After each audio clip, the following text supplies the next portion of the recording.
The Shadow Spectrum, Episode 4, The Mirror Maze, Identity, Illusion and Reflection. Hunger. Hello, and welcome back to the Shadow Spectrum, a space where we trace the unseen architecture of emotion, identity and survival. Thank you for meeting me here in this quiet corner of reflection, where psychology meets story and language meets the nervous system. In our last episode, Wounds That Speak, Trauma and the Birth of the Shadow, we journeyed into the heart of pain and persona. We explored how every defense begins as a dialogue between vulnerability and survival, how sociopathy can emerge as armor against betrayal, how borderline patterns reveal the terror of vanishing in unstable love, and how narcissistic illusions arise when selfhood becomes dependent on being seen. We examined how unspoken pain writes its own language, how silence, rage, seduction, and theater become dialects of protection, and we began reframing pathology not as a defect, but as a design, an intelligent, if costly, adaptation to unbearable conditions. Each wound, we discovered, carries a message. I learned this shape to survive. And every shadow is an echo of unmet need, waiting not to be exercised but understood. Today, we step deeper into that echo. If Episode 3 was about how pain becomes persona, Episode 4 explores how performance becomes identity. Welcome to the Mirror Maze, a labyrinth built of reflections.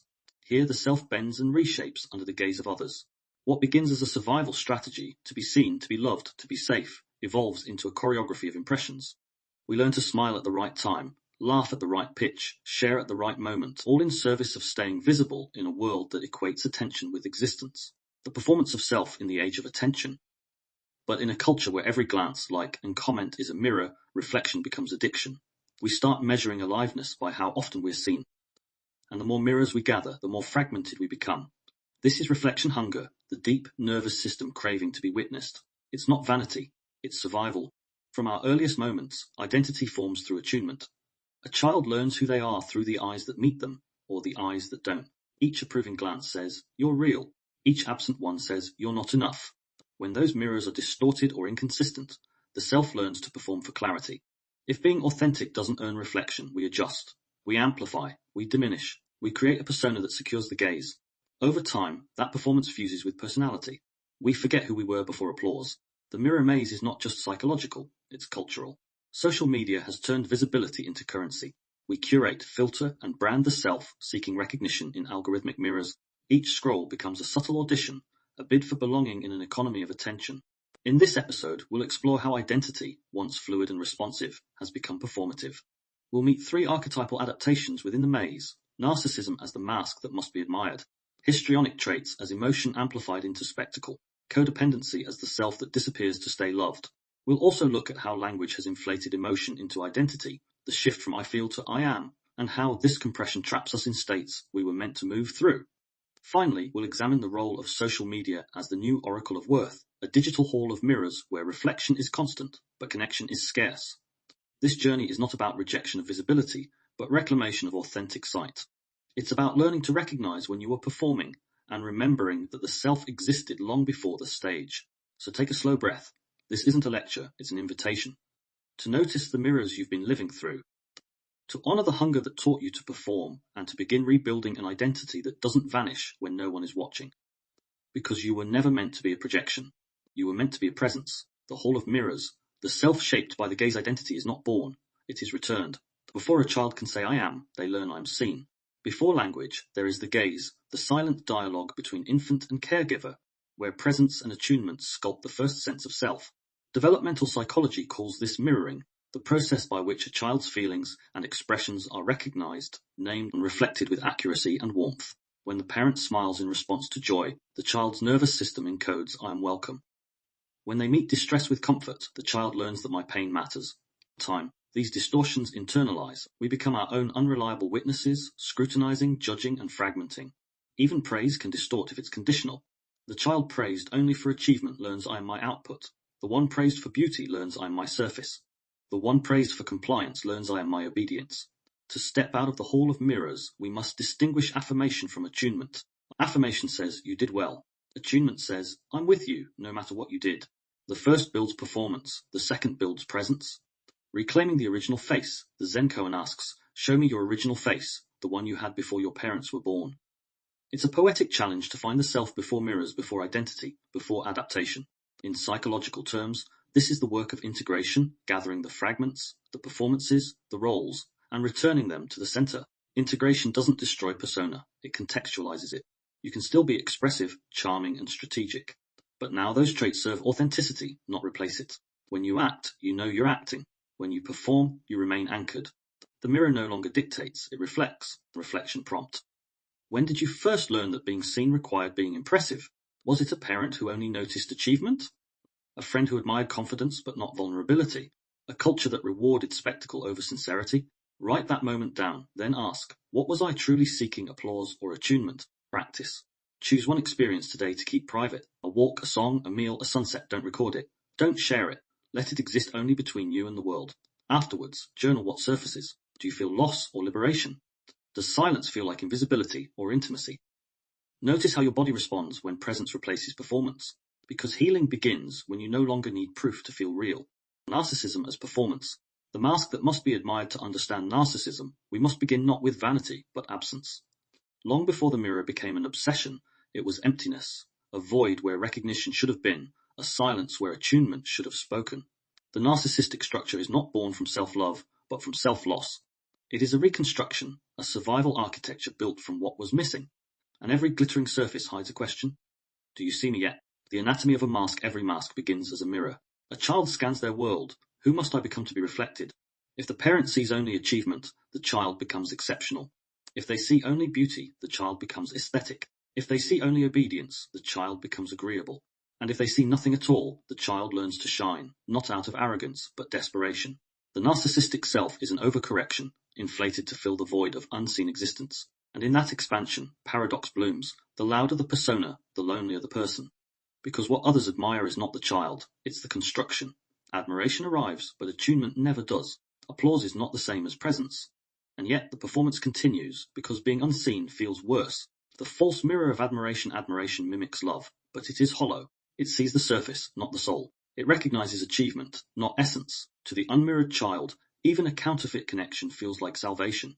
So they pursue admiration like oxygen, collecting attention as proof of existence.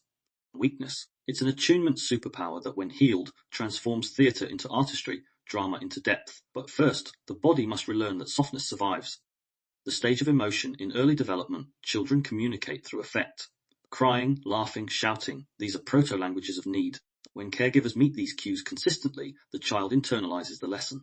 My feelings make sense. When they're met inconsistently, another lesson forms. I must amplify my feelings to be heard. The emotional volume knob becomes the survival dial.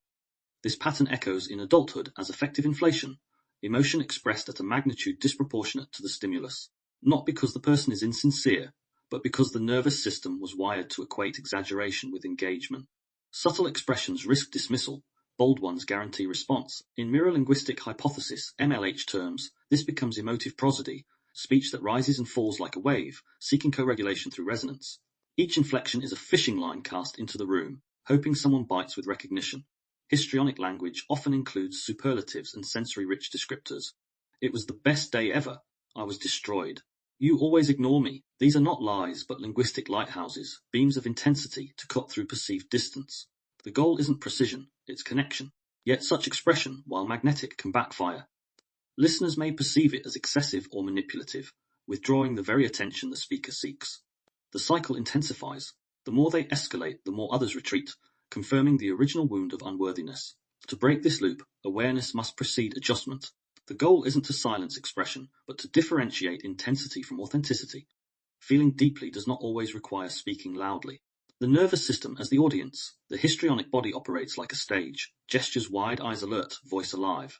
But beneath this choreography lies a hyperactivated state, the sympathetic nervous system humming with anticipation. Every conversation is a performance review. Did I hold their attention? Did they feel me? Did I disappear? Physiologically, this pattern often reflects incomplete attachment repair. The system remains primed for activation, scanning for cues of attunement, ready to surge emotionally at the slightest threat of abandonment. Regulation becomes externalized, anchored not in internal safety, but in response.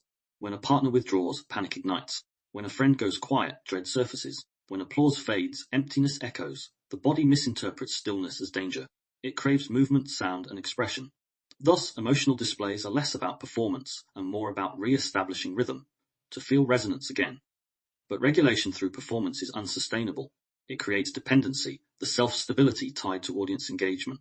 When connection falters, collapse follows, tears, despair, or emotional shutdown.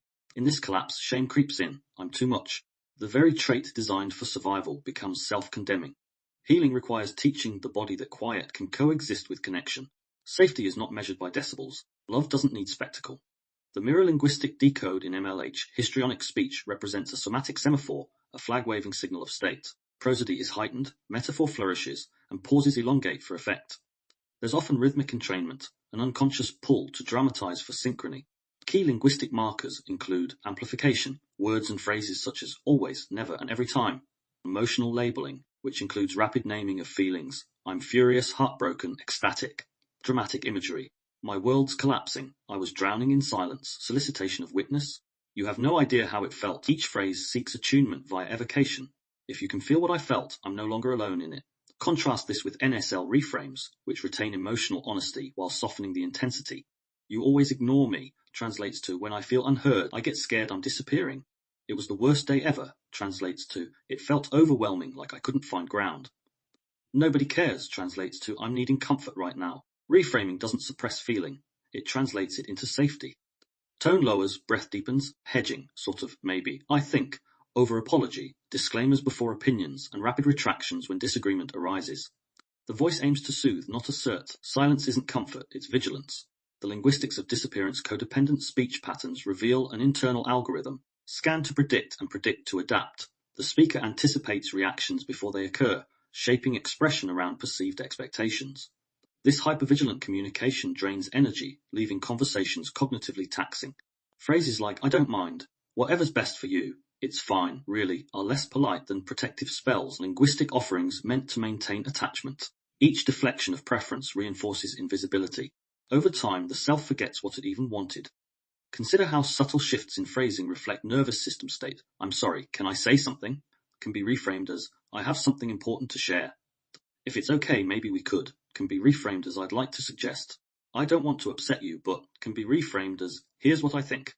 The reframes are not assertive in aggression, but in ownership. They restore subjectivity, reclaiming I as agent rather than echo. Tone re-education is equally vital. A steady cadence, grounded pitch, and slow pace communicate self-trust. When prosody lifts upward, right? Okay? It signals uncertainty. When it levels, it signals presence. The mirror wound. Love as labor. In families where care was conditional, the child internalizes a service-based self-worth. I'm valuable when I help. This template carries into adulthood, friendships, workplaces, and partnerships. The codependent gravitates toward those who mirror early dynamics. Emotionally unavailable, self-focused, or unstable individuals who require caretaking. The familiar loop continues, overgiving, under-receiving, burnout. This isn't masochism, it's memory. The nervous system seeks what it knows, mistaking repetition for resolution.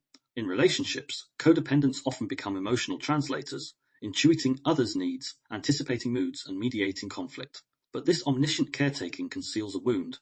No one ever learned their language. No one asked, what do you need? They learned to mirror others flawlessly, but were never mirrored in return.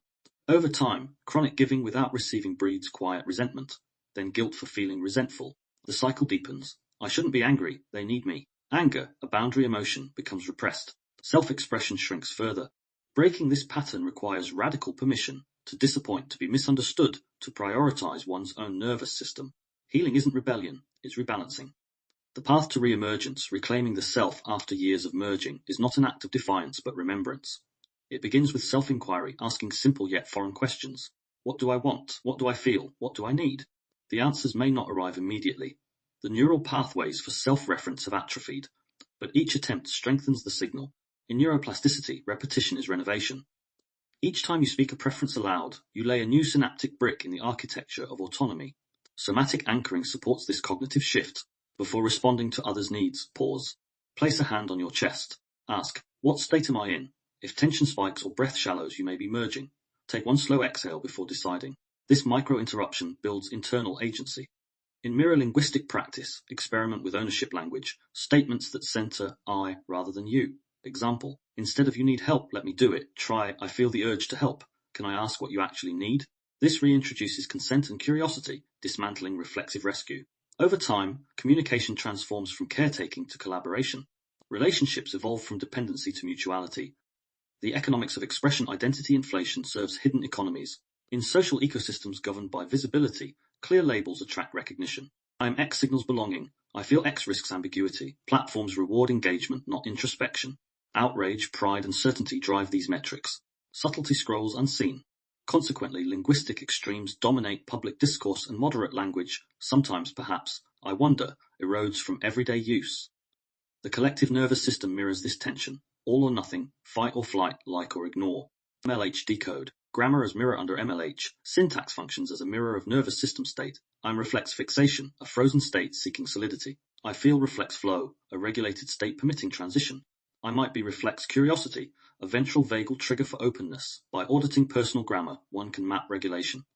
Journaling a day's worth of self-talk often reveals startling ratios. Dozens of I'm statements, few I feel. This linguistic rigidity correlates with physiological bracing, a tight jaw, shallow breath, and reduced prosodic range. Regulation begins with reintroducing movement into language.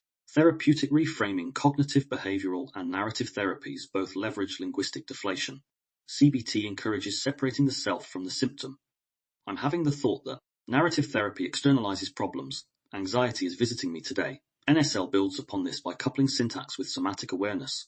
Speak the softer phrase and notice the body's response. Typically, muscles unclench, breath deepens, evidence that the nervous system recognizes impermanence. Try progressive reframes. 1.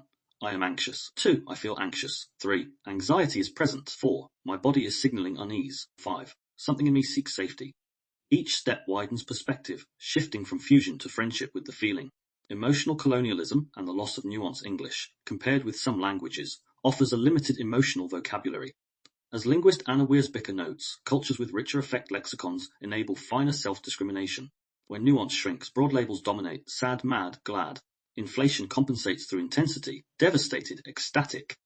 Expanding vocabulary, learning terms like melancholy, wistful, and ennui restores granularity, reducing the need for categorical identity. Precision pacifies panic. The brain relaxes when it can name accurately. Developmental echoes children mirror caregivers' grammar. A parent who says, "You are naughty," teaches essential shame. One who says, "You did something unkind," teaches situational accountability. Over the years, these microphrases accumulate into self-concept. Reparenting through language involves addressing the inner child with process-based syntax. You're feeling scared right now, and we can handle it. Each gentle correction rewrites the cognitive schema. Feelings are guests, not landlords. The social self and performative feeling. In the age of performance, emotion often precedes experience. We learn which states garner empathy or validation and subconsciously curate them. Declaring "I am devastated" online may summon support more reliably than admitting uncertainty. Over time, authenticity yields to algorithmic attunement. We become actors in emotional economies. Detaching the state from the self restores spontaneity. Feelings regain permission to arise, evolve, and exit without press release. Linguistic minimalism as regulation. One practical NSL exercise is verbal subtraction. Strip sentences to factual cause, observe relief. I'm completely overwhelmed reframes as there's a lot happening. I'm broken becomes I'm hurting. I'm worthless is a call for I'm needing reassurance. Note the physiological shift. Heart rate slows, jaw softens. The nervous system prefers solvable descriptions to existential verdicts. Intersection with previous mirrors narcissistic inflation. I am exceptional defends against the void. Histrionic amplification. I am devastated defends against neglect. Codependent erasure. I am fine defends against conflict. Each relies on being statements to stabilize identity. Deflation to feeling statements reintroduces flexibility. The narcissistic self can admit fear, the histrionic one, calm, the codependent, desire. Grammar becomes an integration gateway. Somatic correlates monitor posture while uttering identity statements. I am angry often tightens fists. I feel anger invites breath. Anger is present allows observation. These micro-shifts reveal feedback loops between syntax and soma. Practicing varied phrasing functions like physical therapy for the psyche. Incremental mobility restores full emotional range. Reflection prompt. Which emotions have you turned into identities? Who first labeled you that way? How does it feel in your body when you replace I am with I feel? Practice. For 7 days, journal nightly using process language. Begin each entry with "Today I felt," listing sensations without judgment. Then rewrite any I am statements into I feel or I notice. Read aloud, sensing the shift. End with one open question. What might this feeling need? To cultivate dialogue over definition. Identity is meant to breathe. When we trade description for declaration, we trap the living self in grammatical cages. By returning from I am to I feel, we reopen the nervous system's capacity for change. The mirror clears, reflection becomes movement again. You are not your weather. You are the sky it passes through. Closing reflection. The mirror clears every maze has an exit, but you can't find it by running faster. You find it by slowing down long enough to notice the walls you mistook for windows. In this episode, we've walked through the labyrinth of identity performance, the ways our nervous systems sculpt the self in response to reflection, rejection, and recognition. Each adaptation, narcissism, histrionics, codependency, carries the same ache beneath different armor. The ache of not being mirrored clearly enough to know we exist. The narcissistic child learned to perform for admiration, mistaking applause for attunement. The histrionic child learned to amplify emotion, mistaking volume for visibility. The codependent child learned to disappear, mistaking harmony for love. 3 mirrors, 1 hunger. See me, hear me, hold me without distortion. The mirror linguistic hypothesis invites us to listen beyond behavior, to the syntax of survival embedded in each persona. We learned that the narcissistic voice asserts, "I am enough," shouted into silence. The histrionic voice emotes, "Do you feel me?" sung into the distance. The codependent voice appeases, "I'll be whatever you need," whispered into chaos. Each language began as intelligence, a way to secure co-regulation when attunement failed. But what protects the child imprisons the adult. The theatre of survival becomes the script of identity. By exploring these mirrors, you've begun the process of translation, decoding reflex into reason, reaction into recognition. You've learned that beneath every exaggerated or erased self lies a precise emotional logic, a map of how love once arrived or didn't. And now the question remains, who are you when the performance ends? Who are you when no one is clapping, crying, or commanding? Who are you when the mirror doesn't echo? That's the edge of authentic identity, the quiet beyond reflection. It's here, in stillness, that the nervous system begins to unlearn its choreography. The shoulders drop. The voice softens. The words "I am" loosen their grip, making space for "I feel," "I notice," "I'm becoming." Language, once armor, becomes a mirror. Every reframe, from "I must impress" to "I wish to connect," from "I'm too much" to "I'm learning my range," from "I'm fine" to "I'm finding myself," polishes the glass. Over time, clarity replaces distortion. You begin to see not the persona, but the person, not the adaptation, but the awareness. That's the essence of the mirror maze. Not to destroy the mirrors, but to discern which ones reflect truth. Integration. Practices for emerging from the maze. 1. Pause before persona. Before entering social spaces, work, friendship, and situations of love, pause. Ask, what self am I about to send into this room? Notice your body's impulse. Do you inflate, dramatize, or dissolve? Place a hand over your heart. Breathe. Whisper, presence is enough. Then step in as the self that breathes, not the one that performs. 2. Mirror audit. List 5 mirrors you encounter daily, people, platforms, and places. For each, ask, does this reflection nourish or distort me? Distortion feels like contraction, hunger, or tension. Nourishment feels like expansion, warmth, exhale. Adjust your proximity accordingly. 3. Linguistic recalibration for 1 week. Keep a mirror journal. Note every I am linked to emotion or value judgment. Each evening, rewrite them as I feel or I notice. Observe how tone and tension shift. The goal isn't perfection, but perception, learning how syntax shapes state. 4. The witness practice. Sit before a mirror in silence for 2 minutes daily. Make no expression, offer no performance. Simply look, not at flaws, not at features, but at the presence behind them. Whisper, I see you. This ritual trains the nervous system to receive reflection without reaction. 5. Relational reset. Choose one relationship where performance feels habitual. Experiment with radical authenticity. A small truth unembellished. I'm tired. That hurt. I don't know. Track what happens, not externally, but internally. Often, the world doesn't collapse when we stop performing. The stage lights dim, and the room becomes home. Reflection. Ask yourself gently, which mirror shaped me most? Admiration, attention, or approval? What role did I play in my childhood theatre? The star, the entertainer, the helper? What happens when I step off the stage? Do I feel peace or panic? What would it mean to be seen, not for what I do, but for who I am? Write freely. Let each answer become a stepping stone toward wholeness, because reflection hunger isn't healed by brighter lights, but by truer sight. Somatic closing. The quiet mirror. Take a breath, deep, steady, unperformed. Feel it arrive without effort. Feel it leave without loss. Notice your posture. Is it striving, slumping, or centered? Adjust until your spine feels like a sentence written in calm confidence. Place 1 hand on your throat, 1 on your chest. Whisper, my voice belongs here. Now let silence finish the sentence. This stillness is not absence, it's the sound of self-returning, the turning point. As you step out of the mirror maze, you might notice something new in the light, an awareness of the subtle ways we use reflection not just to be seen, but to shape outcomes. Once we learn how attention governs connection, another question emerges. What do we do with that power? Not all mirrors are passive. Some are angled deliberately to direct sightlines, obscure truths, and orchestrate perception. Where the mirror maze explored how identity becomes performance. Our next episode examines how performance becomes strategy. When we recognize how language moves minds, when we sense how narrative steers trust, the temptation arises to use insight not for intimacy, but influence, to turn empathy into leverage, to choose effect over integrity. This is the realm of the strategist's mask, where intellect outpaces empathy, where morality bends under motive, where manipulation masquerades as mastery. Episode 5: The Strategist's Mask: Deception, Delay and Design, the Art of Influence Without Integrity. In this next descent through the shadow spectrum, we explore the psychology of Machiavellianism, the strategist's creed that the end justifies the means. We'll meet the puppeteer, who calculates connection for control, and the psychopath, whose fearlessness flattens empathy into efficiency. Between them lies the moral middle ground, the space of rationalized compromise, where self-preservation disguises itself as service. Together we'll ask, when does strategy become manipulation? When does persuasion cross into coercion? Can influence exist without an agenda? And what happens to the soul when every choice is weighed by outcome rather than essence? You'll learn to recognize the linguistic fingerprints of deception, evasion, flattery, calculated vulnerability, and how to respond with discernment rather than cynicism. Because integrity isn't naivety, it's navigation. Final reflection. When have your ends rewritten your ethics? Practice. Identify one moment this week where you feel tempted to steer rather than share. Pause. Reframe the impulse from manipulation to mindful persuasion. Influence anchored in honesty, not advantage. In The Strategist's Mask, we won't condemn strategy, we'll examine its cost, for even wisdom can warp when divorced from warmth. The question isn't whether you play the game, it's whether the game is playing you. The light beyond the stage.